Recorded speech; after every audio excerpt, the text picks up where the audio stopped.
எனக்கு வஉசி பற்றி ஐயா அப்பப்போ சொல்லுவார். எல்லாமே இங்கே வஉசி கப்பல் ஓட்டினார், கப்பல் ஓட்டி தமிழர், அதெல்லாம் ஓகே. எனக்கு வஉசியினுடைய கடைசி காலங்களில் நினைக்கிறேன், நான் படிச்சுக்கிட்டு இருந்தேங்கய்யா முந்த 2 நாள் முன்னாடி. ஒரு அரை மணி நேரம் 1 மணி நேரம் தகச்சு போய் உக்காந்துட்டேங்க நான். என்னடா நாட்டுக்காக இத்தனை லட்சம் செலவு பண்ண வாழ்க்கை இறுதி நாட்கள் இப்படி இருந்திருக்கான்னு நான் நினைச்சு வருத்தப்பட்டேன். அந்த தீர்ப்பு வ.உ. சிதம்பரம் பிள்ளைக்கு தீர்ப்பு எழுதினவர் என்ன எழுதியிருக்காருன்னா, சிதம்பரம் பிள்ளை பிரசங்கத்தையும் மகாகவி பாரதியினுடைய பாட்டையும் கேட்டால் செத்த பிணம் உயிர் பெற்று எழும்.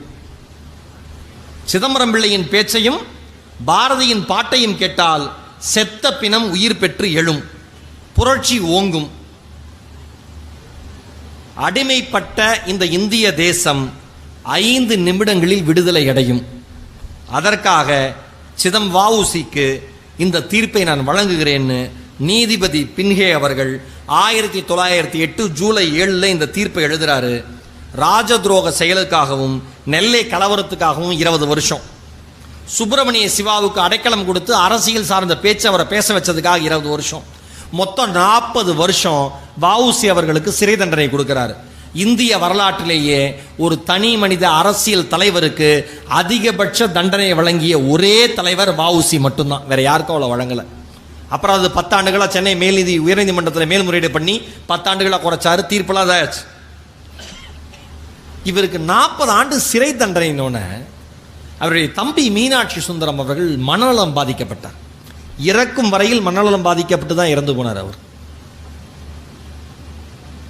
1924 வரைக்கும் திருநெல்வேலியில் நுழையக்கூடாது அப்படின்னு சொல்லிட்டு 1912 டிசம்பர் 24 விடுதலை கொடுக்குறாங்க.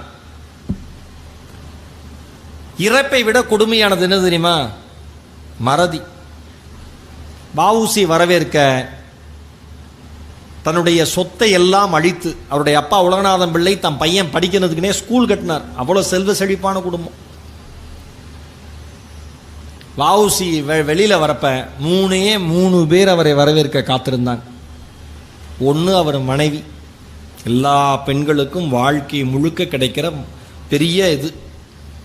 நாம் பாரதியை பாராட்டுகிற அளவுக்கு பாரதியின் மனைவியை பேசுவதில்லை, வஉசியை பாராட்டுகிற அளவுக்கு வஉசியின் மனைவியை பேசுவதில்லை. நான் எப்பயுமே நினைப்பேன், அந்த அம்மாக்கள்லாம் இல்லைன்னா பாரதின்னு ஒருத்தன் கிடையாது, வஉசின்னு ஒருத்தன் கிடையாது, இந்த யாருமே இந்த உலகத்தில் கிடையாது. எவ்வளோ பெரிய தியாகத்தை அந்த அம்மாக்கள்லாம் செஞ்சுருக்காங்க. வஉசியினுடைய மனைவி இருக்காங்க, அவருடைய நெருங்கிய நண்பர் சுப்பிரமணிய சிவா இருக்காரு, அவர்களுக்காக உதவி செய்த கணபதியா பிள்ளை. 3 பேர் தான், வேற யாருமே கிடையாது.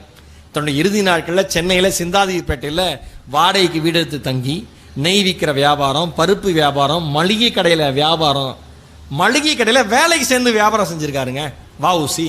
யாரு? இந்த நாட்டிற்காக 2 கப்பல்களை பிரிட்டிஷ் ஏகாதிபத்தியத்திற்கு எதிராக ஓட்டி காண்பித்து சாதனை படித்த சாதனை தமிழன், தன்னுடைய சொத்துக்களை எல்லாம் லட்சமாக வித்து சாதனை பண்ண சாதனை தமிழன் தன்னுடைய இறுதி காலகட்டத்தில் மளிகை கடையில் வியாபாரம் செஞ்சு பிழைச்சிருக்கார். நான் நினைச்சு பார்க்குறேன், நம்மளாம் ஒரு தூசுக்கு சமம். எட்டயபுரம் போய் நிற்கப்ப நான் நினைப்பேன், மீண்டும் 3 முறை என்ன நினச்சிக்கோன்னா, இந்த இடத்துல தானே பாரதி நின்னாரு, இந்த இடத்துல தானே பாரதி பேசியிருப்பாரு, இங்கெல்லாம் பாரதி வந்து பார்த்துருப்பாங்களே, எவ்வளோ கம்பீரமான இடம் இந்த இடம்னு. மதுரைக்கு வரப்பெல்லாம் எனக்கு என்ன உணர்வு இருக்குன்னா, சங்கம் வைத்து தமிழ் வளர்த்த மதுரையில் எவ்வளவு பெருமை மிகுந்த ஊரில், இந்த மண்ணை மிதிக்கிற பாக்கியம் இறைவன் நம்ம கொடுத்துருக்கானே வாழ்க்கையில். ஒவ்வொரு இடத்துக்கும் அப்படி நன்றியாக இருப்பேன். அவர் தன் நண்பர்களுக்கு எழுதின கடிதம், வஉசி அவர்கள் தன்னுடைய நண்பருக்கு எழுதின கடிதம் வந்து கிட்டத்தட்ட ஒரு உயில் மாதிரி. அதில் நிறைய எழுதியிருக்காருங்க. அந்த சொத்து அங்கே இருக்குது, அதை விற்று இங்கே கொடுத்துருங்க, இதை கொடுத்துருங்க, கொஞ்சம் இவ்வளோ தேரும். தன்னுடைய கடனையும் அவர் எழுதியிருக்காரு, இவ்வளோ கடனும் தனக்கு இருக்குன்னு எழுதிட்டு அந்த உயில் அந்த கடிதத்தில் எழுதியிருக்காரு. நண்பர்கள் எழுதுன, உங்களுக்கெல்லாம் ஒரு வேண்டுகோள், என் தம்பி மனநலம் பாதிக்கப்பட்டவன் என்று உங்களுக்கு தெரியும். என் தம்பி மனநலம் பாதிக்கப்பட்டவன் என்று உங்களுக்கு தெரியும். அவன் சாகிற வரை சாப்பாட்டுக்கு மட்டும் யாராவது வழி செய்து விடுங்கள். அவன் சாகிற வரை சாப்பாட்டிற்கு மட்டும் யாராவது வழி செய்து விடுங்கள். என்னுடைய குழந்தைகளில் என்னுடைய மகள் ஆனந்தவல்லி திருமணத்திற்கு தயாராக இருக்கிறாள். 500 ரூபாய் மதிப்புடைய நகைகள் அவளிடம் இருக்கிறது. அதை வைத்து யாரும் திருமணம் நடத்தி வையுங்கள். நான் நினச்சி பார்க்குறேன், எப்படிப்பட்ட தேசத்தில் வாழ்ந்து எவ்வளோ பேர் செய்த தியாகத்தில் சுதந்திரம் எனும் பெரும் மூச்சு காற்றை சுவாசித்து கம்பீரமாக நம்ம நிற்கிறோம். இன்றைக்கு ஆகஸ்ட் 15 மிக சாதாரணமாக கடந்து செல்கிறோம். எத்தனை பேருடைய இரத்தத்தால் சலவை செய்யப்பட்டது நம் இந்திய தேசிய கொடி என்பதை மீண்டும் ஒரு முறை எல்லோரும் சிந்தித்து பார்க்க வேண்டும் என்பது மட்டும்தான் என்னுடைய தாழ்மையான வேண்டுகோள். எவ்வளோ பெரிய விஷயங்க. ஒரு ஒரு மனுஷன் என்ன இப்படியா? இப்போ அண்மையில் கக்கன் மகன், எத்தனை பேருக்கு அந்த செய்தி தெரியும் தெரியல. கக்கனே பாவம் அரசு மருத்துவமனையில் தான் இருந்தார். அவருடைய வாழ்க்கை வரலாறு நம்ம எல்லாருக்குமே தெரியும். அவருடைய மகன் பாக்கியநாதன் சிகிச்சைக்கு வழி இல்லாமல் அரசு மருத்துவமனையில் இருக்காருன்னு செய்தி வந்துச்சு. அப்புறம் நம்முடைய தமிழக முதல்வர் ஸ்டாலின் போய் உதவுனார். பத்திரிகையாளர்கள்லாம் இப்போ கேள்வி கேட்டாங்க, பாக்கியநாதன் அவர்களே நீங்கள் ஏன் தமிழக அரசிடம் உதவி கேட்கவில்லை என்று கேட்டார்கள். பாக்கியநாதன் அவர்களே நீங்கள் ஏன் தமிழக அரசிடம் உதவி கேட்கவில்லை? அதற்கு பாக்கியநாதன் பதில் சொன்னாரு, நான் கக்கனுடைய மகன், உதவி எப்படி கேட்க முடியும் என்று சொன்னார். சிலுக்குதுங்க சொல்றப்ப, நான் கக்கனுடைய மகன், உதவி எப்படி கேட்க முடியும்னார். அவருக்கு மொத்தம் 5 மகன்கள், 2 பேர் இறந்து போயிட்டாங்க. சத்யநாதன் ஒருத்தர் டாக்டர், பென்ஷன்ல வாழ்ந்துட்டு இருக்காரு. இன்னொருத்தர் நடராஜமூர்த்தி, எல்லாருக்கும் அந்த செய்தி தெரியுமான்னு தெரியல, கீழ்ப்பாக்கம் அரசு மருத்துவக் கல்லூரியில் இன்னும் இருக்கார். கக்கனுடைய மகன் யாரு? காமராஜர் முதலமைச்சராக இருந்தப்ப அமைச்சராக இருந்த மாபெரும் மகனார். மீண்டும் ஒரு முறை நாம் வாழ்கிற நல்ல வாழ்க்கைக்கு யார் யாரெல்லாம் காரணம் என்று மட்டும் தயவு செய்து சிந்தித்து பாருங்கள். மீண்டும் ஒரு முறை தொலைந்து போன உறவுகளை தேடி கண்டுபிடியுங்கள். மீண்டும் ஒரு முறை கோபத்தால் மறந்து போன உறவுகளை மீண்டும் பேசி புதுப்பித்துக் கொள்ளுங்கள். மீண்டும் ஒரு முறை திருமண நாளன்று உங்கள் மனைவியிடம் எவ்வளவு காதலோடு இருந்தீர்களோ, உங்கள் கணவரிடம் எவ்வளவு காதலோடு இருந்தீர்களோ, அதே நாளை மீட்டெடுத்து மறுபடியும் வாழ துவங்குங்கள். உங்கள் வயது என்னவாக இருந்தாலும் பரவாயில்லை.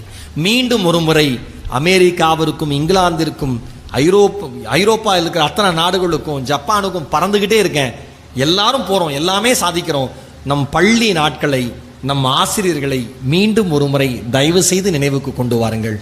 மீண்டும் ஒரு முறை நம் பள்ளியில் படித்த அத்தனை பேருடைய பட்டியலையும் எடுத்து பார்த்து, ஏதாவது ஒரு நண்பன் வாழ்க்கையினுடைய விதியால் தகுதி இழந்து தரைமட்டத்தில் இருக்கிறான் என்றால் ஒரு நண்பனாக சென்று மீண்டும் ஒரு முறை நான் இருக்கிறேன் நண்பா என்று உதவி செய்து அவனை தூக்கி வாருங்கள். சாலையில் கடந்து போகிற பரபரப்பான வாழ்க்கையினுடைய வேகத்தில் சாலையின் ஓரத்தில் யாராவது அடிபட்டு கிடந்தால், யாரோ ஒருவர் அடிபட்டு கிடக்கிறார், அடுத்த 5 நிமிடத்திற்குள் நான் என் வேலைக்கு செல்ல வேண்டும் என்று நினைக்காமல் மீண்டும் ஒரு முறை அடிபட்டு கிடப்பவனும் நம் மனிதனுள் ஒருத்தன்தான் என்று நினைத்து இறங்கி அவனுக்கு தேவையான உதவியை உங்களால் செய்ய முடிந்ததை செய்யுங்கள்.